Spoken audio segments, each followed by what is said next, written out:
পলাশী যুদ্ধে নবাব সিরাজউদ্দৌলার পরাজয়ের পর গোটা বাংলায় ইংরেজদের লুণ্ঠন শুরু হয়েছিল।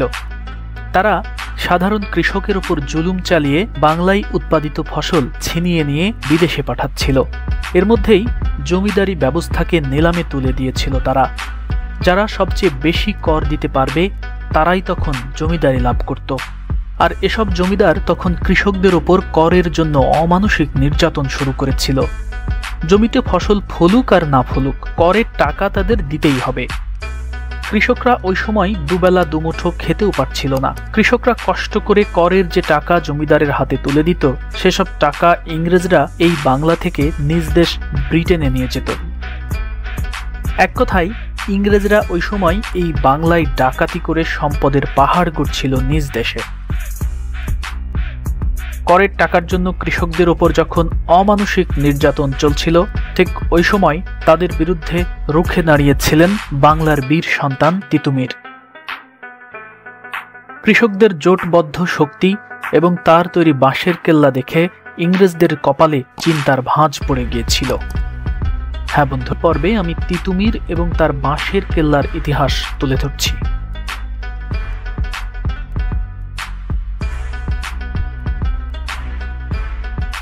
1757 সালে নবাব সিরাজউদ্দৌলার পরাজয়ের পর এই বাংলায় ইংরেজদের আধিপত্য শুরু হয়। আর 1764 সালে বক্সারের যুদ্ধে জয়ী হয়ে বাংলায় একচ্ছত্র আধিপত্য শুরু করে ইংরেজরা। মূলত এরপর থেকেই ইংরেজদের প্রধান লক্ষ্য হয় বাংলার সম্পদ লুট করা।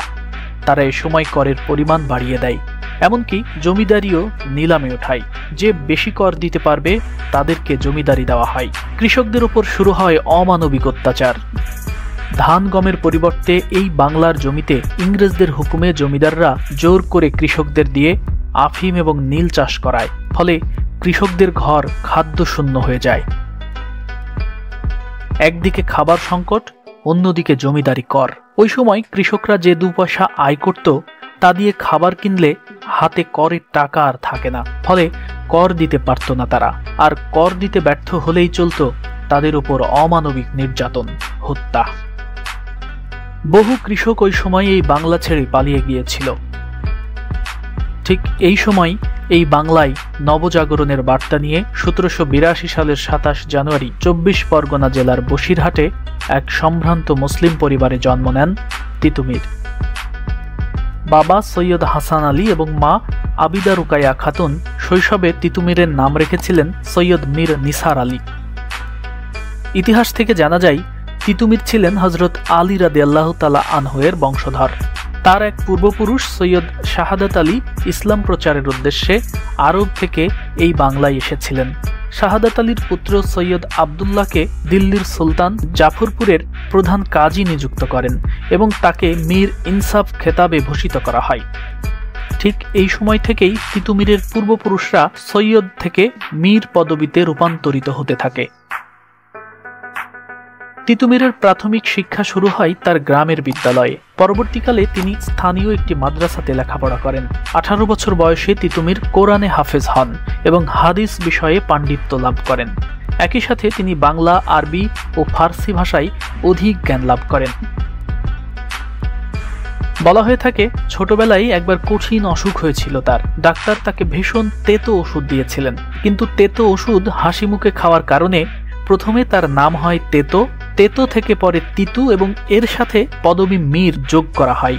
তিতু এবং মীর যোগ করেই তার নাম হয় তিতুমীর। এরপর 1822 সালে তিতুমীর মক্কায় হজব্রত পালনের উদ্দেশ্যে যান। তিনি সেখানে স্বাধীনতার অন্যতম পথ প্রদর্শক সৈয়দ আহমেদ শহীদের শিষ্যত্ব গ্রহণ করেন এবং ওহাবি মতবাদে অনুপ্রাণিত হন। সেখান থেকে এসে তিতুমীর তার গ্রামের দরিদ্র কৃষকদের সাথে নিয়ে জমিদার এবং ব্রিটিশ নীলকরদের বিরুদ্ধে সংগঠিত হয়ে আন্দোলন শুরু করেন। তিনি এবং তার অনুসারীরা তৎকালীন হিন্দু জমিদারদের অত্যাচারের প্রতিবাদে ধুতির পরিবর্তে তাহবান্দ নামের এক ধরনের বস্ত্র পরিধান করেন। ওই সময় যেসব মুসলমান দাঁড়ি রেখেছিলেন সেই সব মুসলমানদের দাঁড়ির উপরে খাজনা বসিয়েছিলেন জমিদার কৃষ্ণদেব রায়। এছাড়া এই জমিদার মসজিদের উপরেও কর নির্ধারণ করেছিলেন। তিতুমীর হিন্দু জমিদার কৃষ্ণদেব রায় আরোপিত দাঁড়ির খাজনা এবং মসজিদের করের তীব্র বিরোধিতা করেন। পরে তিতুমীর ও তার অনুসারীদের সাথে স্থানীয় জমিদার ও নীলকর সাহেবদের মধ্যে সংঘর্ষ হয়। তবে তিতুমীর আগে থেকেই পালোয়ান হিসেবে খ্যাতি অর্জন করেছিলেন এবং পূর্বে জমিদারদের লাঠিয়াল হিসেবেও কর্মরত ছিলেন, তাই তার সাথে জমিদার কৃষ্ণদেব রায় এবং তার বাহিনী পেরে ওঠেনি সে সময়। তিতুমীর ওই সময় তার নিজ অনুসারীদের প্রশিক্ষণ দিয়ে দক্ষ করে তোলেন। তিতুমীরের অনুসারীর সংখ্যা বেড়ে একসময় ৫,০০০-এ গিয়ে পৌঁছায়। তারা সশস্ত্র সংগ্রামের জন্য প্রস্তুত হয় তখন। 1831 সালের 23শে অক্টোবর বারাসাতের কাছে বাদুড়িয়ার 10 কিলোমিটার দূরে নারিকেলবাড়িয়া গ্রামে তারা বাঁশের কেল্লা তৈরি করেন। বাঁশ এবং কাদা দিয়ে তারা দ্বিস্তর বিশিষ্ট এই কেল্লা নির্মাণ করেন। তিতুমীর বর্তমান উত্তর 24 পরগনা, নদিয়া এবং ফরিদপুরের বিস্তীর্ণ অঞ্চলের অধিকার নিয়ে সেখানে ব্রিটিশ শাসনের বিরুদ্ধে স্বাধীনতা ঘোষণা করেন। স্থানীয় জমিদারদের নিজস্ব বাহিনী এবং ব্রিটিশ বাহিনী তিতুমীরের হাতে বেশ কয়েকবার পরাজয় বরণ করেন, তার মধ্যে বারাসাতের বিদ্রোহ অন্যতম। ওই সময় উইলিয়াম হান্টার বলেছিলেন, ওই বিদ্রোহে প্রায় ৮৩,০০০ কৃষক সেনা তিতুমীরের পক্ষে যুদ্ধ করেছিলেন। তবে 1831 সালের 13ই নভেম্বর ব্রিটিশ সৈন্যরা তাদের চারিদিক থেকে ঘিরে ফেলে। তিতুমীর ওই সময় স্বাধীনতার ঘোষণা দিয়ে বলেন, ভাই সব, একটু পরেই ইংরেজ বাহিনী আমাদের কেল্লা আক্রমণ করবে। লড়াইতে হার জিত আছেই, এতে আমাদের ভয় পেলে চলবে না। দেশের জন্য শহীদ হওয়ার মর্যাদা অনেক, তবে এই লড়াই আমাদের শেষ লড়াই নয়। আমাদের কাছ থেকে প্রেরণা পেয়েই এদেশের মানুষ একদিন দেশ উদ্ধার করবে। আমরা যে লড়াই শুরু করলাম, এই পথ ধরেই একদিন দেশ স্বাধীন হবে। 14ই নভেম্বর কর্নেল হার্ডিং এর নেতৃত্বে ব্রিটিশ সৈন্যরা ভারী অস্ত্রশস্ত্র নিয়ে তিতুমীর ও তার অনুসারীদের আক্রমণ করে। তাদের সাধারণ তলোয়ার ও হালকা অস্ত্র নিয়ে তিতুমীর ও তার সৈন্যরা ব্রিটিশ সৈন্যদের আধুনিক অস্ত্রের সামনে দাঁড়াতে পারেনি। 14ই নভেম্বর তিতুমীর ও তার 40 জন সহচর শহীদ হন। তার বাহিনীর প্রধান মাসুম খাঁ বা গোলাম মাসুমকে ফাঁসি দেওয়া হয়। বাঁশের কেল্লাও গুড়িয়ে দেওয়া হয়। বাংলার এই বীরের নাম বাংলাদেশের স্বাধীনতা যুদ্ধেও মুক্তিযোদ্ধাদের প্রেরণার উৎস হিসেবে কাজ করেছে। 1971 সালে ঢাকার মোহাম্মদ জিন্নাহ কলেজের নাম পরিবর্তন করে রাখা হয় সরকারি তিতুমীর কলেজ।